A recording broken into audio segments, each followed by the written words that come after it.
આપણા સુરતમાં સૌથી જે કોમન કેન્સર છે, જેની પાસે મારી પાસે મેક્સિમમ પેશન્ટ આવે એ છે મોઢાનું કેન્સર. અને આનું કારણ છે કારણ કે આપણે અહીંયા તંબાકુનું વ્યસન બહુ વધારે પ્રમાણમાં થાય છે.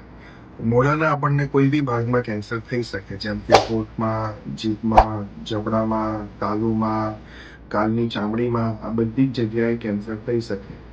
પહેલાના જમાનામાં એવું હતું કે મોઢાના કેન્સરનું ઓપરેશન કરીએ પછી ચહેરો વિકળી જાય, પાકો થઈ જાય, ખાવા પીવામાં તકલીફ પડે, બોલવામાં તકલીફ પડે.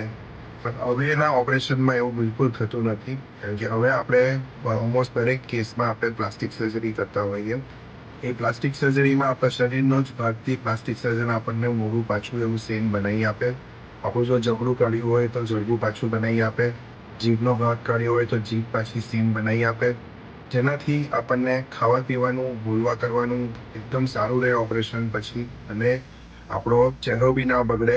અને ઘણા બધા પેશન્ટમાં તો લાંબા સમયમાં ખબર બી ના પડે કે આવું મોટું ઓપરેશન થયેલું છે.